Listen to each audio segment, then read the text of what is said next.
through a suburb first of all called Holland Park, quick run through there, and then onto one you've probably all heard of called Notting Hill. Yes. Bruce, your speaker's not on. Okay, back on.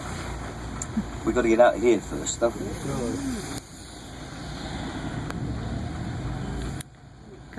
One reason you see a lot of celebs down here is not just because a number of them live here, but also all the record companies are now down on this street.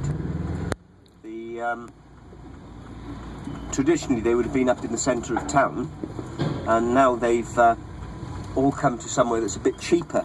All these record companies are not having the best of times now. And the old days, my God, what the record companies used to spend on things is unbelievable.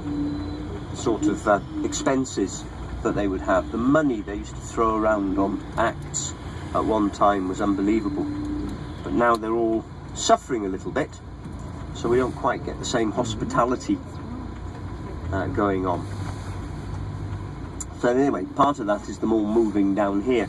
And when the guys come down to meet their record company offices, they're going to chat to their A&R men, their artist and repertoire, or the guys that are looking after the marketing of their albums or whatever, arranging publicity. They have their meetings with the suits inside the buildings, and then afterwards they come out and have a beer or a meal or something somewhere along the high street. And it's surprising how often you'll see them in the Hard Rock, for example. Hard Rock, the Sticky Fingers there. Coming up on our left-hand side, I was saying, this is very much Queen territory here. There are a lot of Queen flats and Queen sites and Queen rehearsal rooms and whatever, all scattered around Kensington. It seems like once they were here as students, they got an attachment to this district, and when they moved, they only moved kind of up the value chain in housing. So Freddie Mercury, he started out down at the bottom end of this street in a student apartment, living with a lass called Mary Austin, who had been his girlfriend at Ealing College. And when he got a bit of money, he moved actually to the street next to Sticky Fingers there. They're very nice properties, very expensive. And then when he was really in orbit as a superstar, he bought a much larger house, which is just down to our left, called Garden Lodge. And this is the house he died at. And he left the house to Mary Austin, his original girlfriend, who also worked with Queen for their entire life, basically, and nursed Freddie till his final death. And we used to go down to the house, but she's asked us at the moment not to, because she's been having a little problem with fans trying to climb over her wall, and she's had to put security up, and she's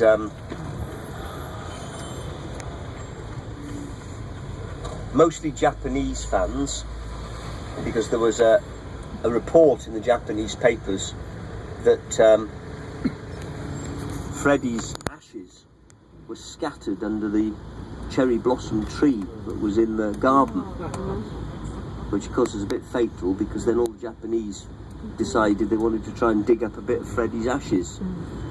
So she's asked us for the moment not to go down, and because there's just a high wall and you don't really see much, we're not going down. We're giving her the privacy she's asked for. But one thing we do try to do on this tour is, if we know artists are likely to be at home and don't want us peering through the windows, we don't do it. I don't know why we've got this hold up here. It's a pinch point. Going down to the left-hand side is Earl's Court. This is the top of Earl's Court Road running down here. As we were saying earlier, that Earl's Court, of course, is famed for its Australian inhabitants back from the 1950s onwards. Not so much as it used to be now, but it was a cheaper end of town, so you'd get apartments that somebody would take on, and they'd be handed down to successive Aussies, almost like through the generations.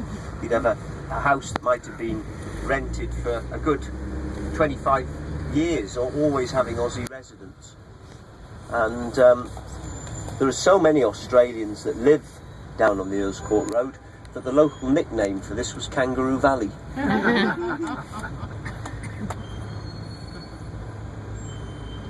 There's a building they're doing up here on the right-hand side, that's the Commonwealth Institute that they're just rebuilding here. This is an interesting venue. Unfortunately, it's not nothing on at the moment, but it's a venue that you get lots of bands from the wider Commonwealth coming over, so it's a bit more culturally inclusive than just rock and roll. But the Pink Floyd played here early on in their career, 1968, at World LSD Day. Yeah. Funnily enough, you see, LSD was legal here for about a year. When it was a young American boy bought it in called Michael Hollinghead. He'd been working with Timothy Leary, and he brought all this stuff into the city and started supplying all the rock stars with it. But it was about a year before the law caught up with the fact and banned it. Interestingly, the Pink Floyd, although they're kind of always known as a far out band, apart from Syd Barrett, they never took drugs.